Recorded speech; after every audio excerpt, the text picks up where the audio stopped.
Good morning, environmental science. What we are doing this morning, approximately 11:15 a.m. on November the 6th, is revisiting the field study. What I'm doing is panning through the area that we have set up for you specifically and exactly 1 month ago. So what you see as I'm scanning is areas that have been staked. Those staked areas represent either control plot areas where we have done nothing but leave them alone for comparison contrast with the treatment plots, which you should recognize as the ones where we mechanically weeded those areas. What we want to do is, now that we've completed that pan, is give you a chance to go to your data table. And what we want to do specifically now is give you a chance to get a sense of the conditions of our site. So if I come down to that field study sheet, you should recognize this from what's available in Google Classroom. What we have is an opportunity for you to think through your testable question and hypothesis. You can think about it in the sense of what we talked about last month.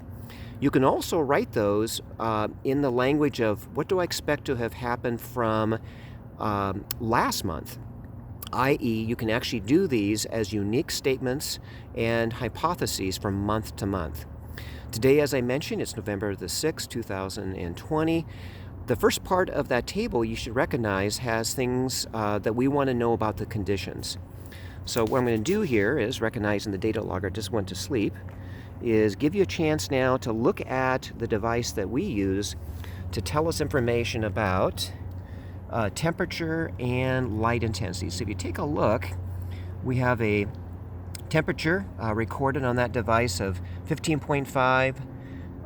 And then the light intensity is recorded in as just numbers, and I see 13,900. Yeah, you might say 13,000, even 800, and you can record that. So what we're going to do is put that information there. Now the other parts of the table involve things such as wind, precipitation, and cloud cover. So what I'm going to do to finish the video presentation is do kind of not a look at the plots, but an actual scan of the conditions. I'm going to pull away without making you seasick, and we're going to go ahead up into the sky as it was. And my gosh, it's a pretty beautiful November day, right? So we're looking for cloud cover. If you look at some of the vegetation around the site, you probably recognize there is a light breeze at times. Right now it's pretty quiet. All right, so what we're going to do is we will post some pictures of each one of the plots. They'll be available in your Google Classroom. This will provide all the resources you need to complete your November field study lab report.